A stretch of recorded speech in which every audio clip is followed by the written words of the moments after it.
Okay, picture this. A nation at the absolute top of its game. A global empire, a shining beacon of wealth, art, and progress. Now imagine the people of that nation turning on their leader in the most unbelievably horrific way you can think of.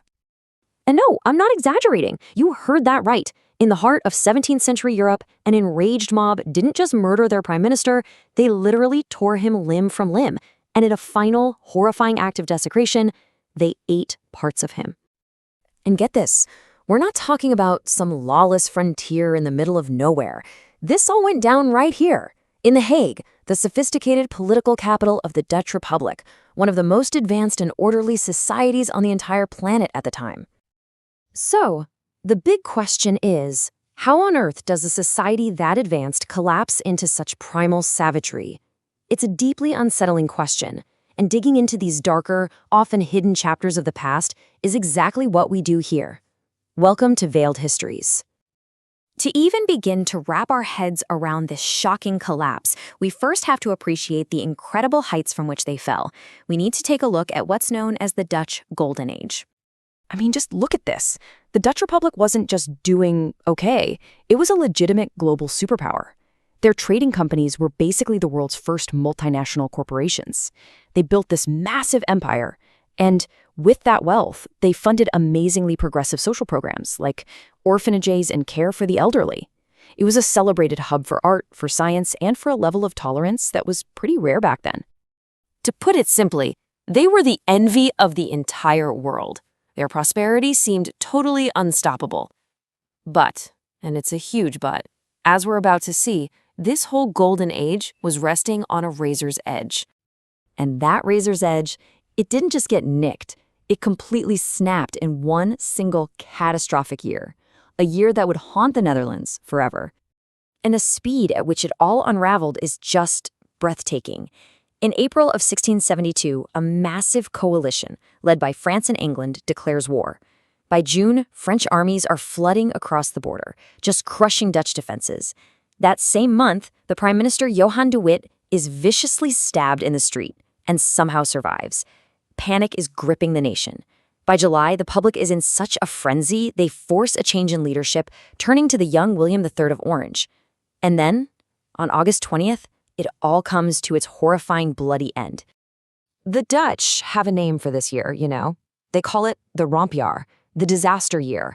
It's a moment that is absolutely burned into their national memory, the year their golden world was almost completely extinguished.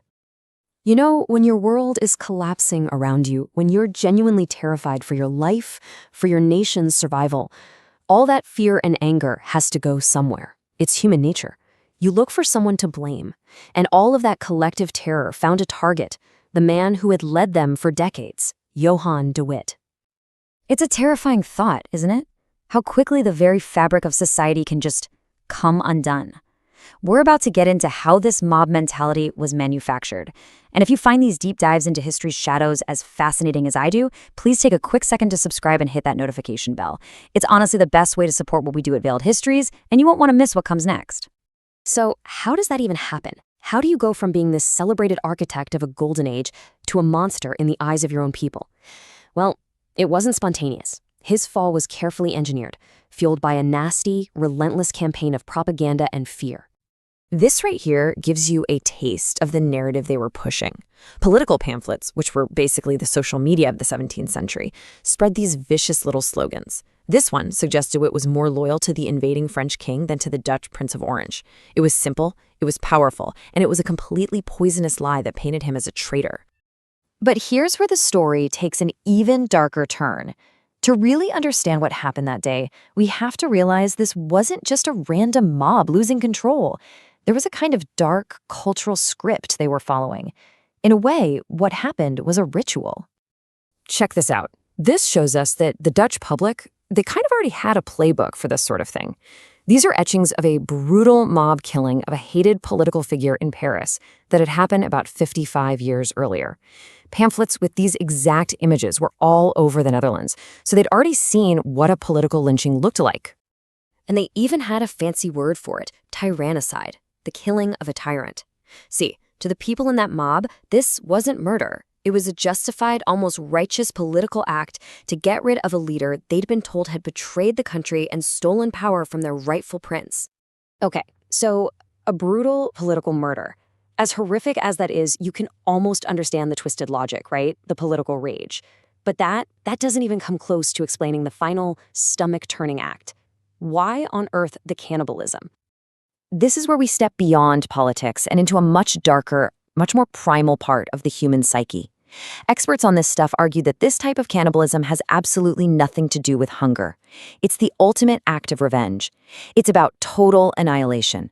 The goal isn't just to kill your enemy, it's to consume them, to absorb their power, and to erase them so completely from existence that there isn't even a body left to bury.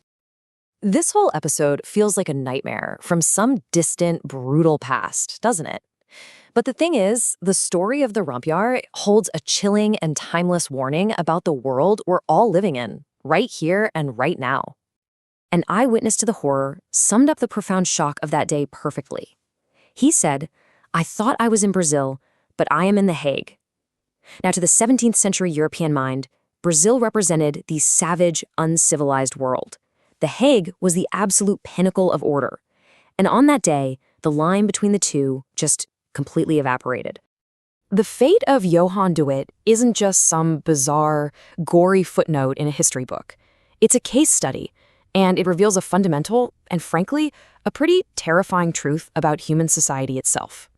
And this is it. This is the core lesson from that bloody day in 1672.